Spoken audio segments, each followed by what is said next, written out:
Welcome to One Word a Day. I'm Sophie, your pilot into the universe of Chinese. So the past 2 days, I've been talking about silkworm. Um, silkworm's diet, and today is finally silkworm itself. Such a powerful, um, transformative creature that can turn mulberry leaves into silk. And silkworm in contemporary Chinese, same looking as traditional Chinese. In the visual elements over there, the pictorial icons there are actually very different. It means sky and worm. And I can imagine that sky worm, like the worm from the sky, the heavenly worm. I guess culturally, silkworm probably is like a heavenly worm to the local culture over there because it made the Chinese global trade back then to Eurasia region got the empires back then so much wealth because of the diligently working silkworms work. Well, and the merchants that do the trade. But after romanticizing that, when I look at the 2000 years ago's dictionary, the script, Chinese language record, it looks like this. It's way more complicated. Okay, I get it. Here, worms, double sized, means many, many worms to get together. So um, for the Chinese language, we repeat visual elements, I guess, strategically. If we place two of them together, just like the net, we have two cross signs to show you the pattern of a net. And then you mentally are going to make the whole process across the how a net, a fish net, or whatever net that looks like. But Chinese only need to show two of them to give you almost like a two-dimensional, like that whole space that's filled with such worms repeated. And if you ever been to, I mean, I never been to, I only see a little bit of the pictures of the silkworm farm. There will be many, many silkworms clustered together to chewing away the mulberry tree leaves. Okay, the top then has nothing to look like the sky symbol preserved till today. That's simplified into that, kind of probably romanticized along the way. But what is this thing mean? It's quite some unpacking. It's it has three different pronunciations. And because now it's a tan, I have to go back to the one that's closest to this one, which is tan. So on the top here is the tan sound. And it's the meaning is even more disorienting because besides the three pronunciations, the meaning has no concrete attachment to something we can easily say the worm. It looks like a worm, or the mountain looks like worm, right? Or the sun, any of the symbols like that. The icons are complicated, and the meaning, it means a kind of a tonal expression. So it's not even a word. It's a word a Chinese character created to address a kind of emotional expression that's nonverbal. So you can almost say it as a body language, but except it's expressed through the mouth, but it's nonverbal. It's not a particular message. It's only a tone. It's almost like in English, ah or oh, right? It's like it doesn't connect to anything. It only shows your emotional expression. And Chinese for that, it actually means to be surprised, 惨. So it's like caught off guard, surprised. And how that is expressed, we can see at least the three elements. And the top two, again, double size, double duplicated over there. That, okay, let's say the bottom. The bottom is easier. Bottom is a mouth symbol, but it opened. So it means somebody actually is speaking, it's saying. And we have horizontal line in it. It probably means that somebody has something to say and opening the mouth to say it. So this is utteration, right? And then the top two of them actually means you hold your breath while eating. Okay, we have been used to eating without thinking about what our breathing is doing when we're eating. When we're eating, breathing is turned off. We don't breathe. And Chinese create a character to symbolize that. The way it's created is also interesting. It's only because I've been doing this for so long. I kind of can connect the dots. This character is a reverse or negation of another character similar looking, but it has this human figure, this R looking symbol, which is a side view of human. The front body, the front side of the body is on the left side, and the back, the torso on the back is on the right side here. So here, this almost like a wave sign is of course, a streamlined, simplified version of Chinese human figure profile view. And then the other character is we have 3 strokes here to show the air coming out of human.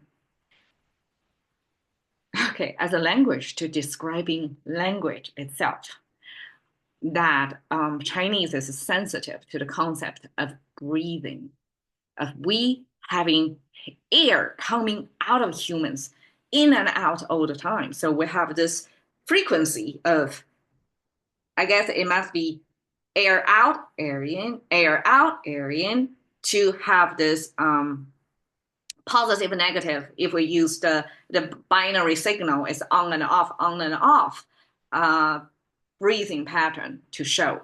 So we use 3 strokes like that facing this way to mean it's breathing. Now we have this footwear. It's like, why you have footwear on top of somebody's head?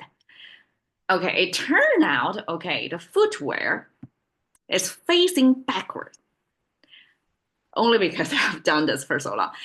The normal footwear in Chinese is the reverse side from this icon. So imagine our contemporary sneakers, okay? The top is the sole of the bottom of your shoes, where your feet can touch. The bottom is whatever the cushion in the middle that surface with the floor or the ground. So there are 2 decks, right? Structure, and there is this cushioning in there. And I see this vertical line as a binder, because in ancient times we don't really have this molding technology, make your shoe soles into one piece. It's combined together. This top layer, bottom layer, probably different material as well, because it's things that touching your foot versus touching the ground got to be different, right? Then normally it's facing toward the left, just like human figures were facing left. The footwear in normal default setting would be leftward facing. So this opening side is the toe side. The connecting side is the heel side. So now you're seeing the heel is on here, the left side, versus the toe. So it's like the footwear, the 2 of them are pointing toward the right. And that for Chinese is backward. So that means negation. It means you're not doing something. You're holding your breath in this sense because of the other character that describing the 3 strokes breathing pattern. That means you're breathing. Here is you're holding the breath, and you have a double of that. That means you double hold the breath. And according to the dictionary, that means aggressiveness or sharp will. Now, I would imagine for humans, probably it's a common human behavior when you face some challenge, something that requires your extreme focus. You probably will hold your breath, not even breathing, because breathing would have some of you change. So inside you, your focus or filter or whatever probably change if you breathe. And you hold the breath because it requires a high focus or accuracy. And when you double hold your breath, that means it's even sharper, tuned awareness to kind of a pause and to what? I'm not sure when people need to double pause their breath. My idea is probably that means somebody is trying to conjure something or some situation that requires your your fully focused effort, probably some tough situation, probably a fight or flight situation, and kind of, take back like that. And this paired with this half open mouth speaking, but it's double holding the breath. It's almost like you open your mouth, but nothing come out of it. You're surprised. So it's almost like, right? I would imagine, even if it's pronounced as 惨, it does, when we pronounce it, I mean, all the pronunciations in Chinese as well as in English, we have to breathe out to blow air from our lungs outward so that when through the mouth, we can vibrate and create up speeches this way, outward going. Yeah, I just tried that. Like we cannot speak while inhaling. We have to speak exhaling. So here means we're trying to speak something, but we're pausing our breath. We cannot breathe at the moment of mouth open. Okay, so all I can best come up with is this kind of thing. Okay, so in any case, altogether, it means surprised. And surprised paired with a group of worms. How to explain that? I would imagine silkworm, when they are eating mulberries, they are chewing endlessly. Probably they create a certain sound. And I would imagine that silkworm farm would sound, probably have this low humming sound because of this continuous chewing sound from the silkworms, and there are multitudes of them to create this sound effect. So it's like a low humming, but without a word coming out of it. That's my best guess. So that's a complicated way for ancient language creators to create this icon to describe this important, economically and culturally important creature, silkworm, to in this language. And I guess a silk production probably is a complicated, intricate process. And this silkworm, given the work that it does and how much like economic prowess it lends to the land who invented this technology, probably it deserves a complicated existence like that. Okay, 蚕食鲸吞. We have two creatures here. One is silkworm. Silkworm nibble, so it can only bite tiny little bit of the mulberry leaf at a time. Versus 鲸吞, when 鲸吞, okay, this big creature in the ocean, when it eats something, it's going to open wide space. And it's almost like a fishnet function, right? When whale eat, it's going to swallow the whole water field to get whatever in there. And of course, it has this filtering body parts to get rid of things that it doesn't need. But the way it eat is not nibble because of the size of the mammal, that to maintain enough sufficient nutrition intake, efficiency at eating, so to speak.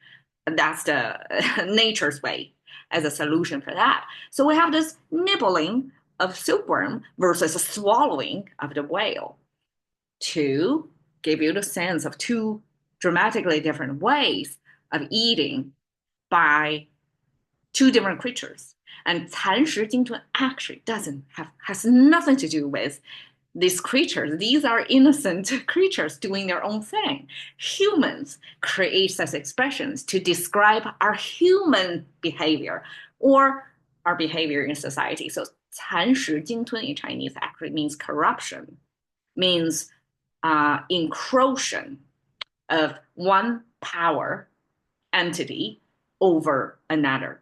So it's somebody appropriating somebody else's property or wealth or resources or land, as either nibble it, chisel off a little bit piece at a time, or swallow it, whatever way of eating that predatory country or invader is taking over land doesn't belong to it. So I guess that's the easier way to understand. So it's not only like a one country versus another country, but it could also mean one entity or competitive business landscape that one try to eat away the other's market share, something like that. Okay, 变身裸体者 overall body gaze damask person. Okay, it's a little bit wordy when I translate it into English like that, but 变身逻辑者 means the person who use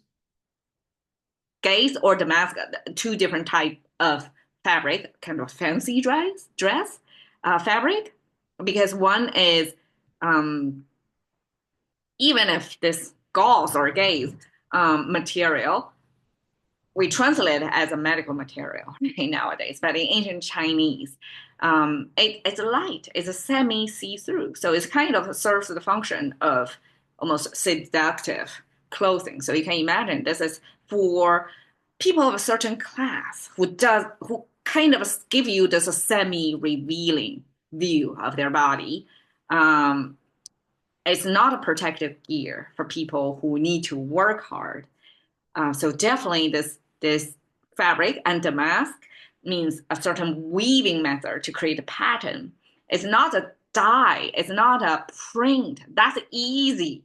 That's cheap relatively to damask, which is woven such pattern in there and probably woven with different type of fabric, different colors of fabric, forms intricate patterns. And you can imagine it takes way longer time to create a pattern in this weaving way and it's expensive fabric. So both are different sub categories of fabrics that are expensive in ancient times, probably today too. And you'll say, if you see a person who dressed in such fancy fabrics all over their body, 变身. And then the next line is 不是养蚕人, even if the material came from silk, but they are not the silkworm farmers. They don't put in their work to deserve such fancy dress. That's another way of saying it. So they are not. So here to point out a Chinese way of 不是. This is even a contemporary way. 不是 means not, means is not. In English, we have to say is not, right?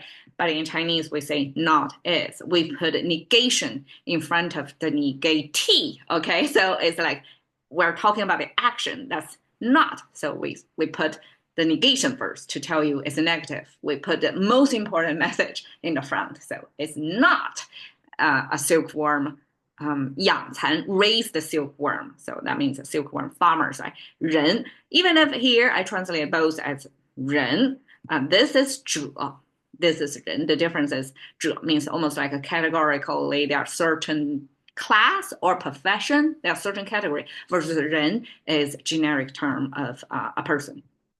All right, here I'm showing you a damask. And it's woven picture. As you can see, the intricate colors, the thread showing in this pattern making. And you can imagine in ancient times, probably that takes a lot of time. And time basically means money, how much expensive that thing is.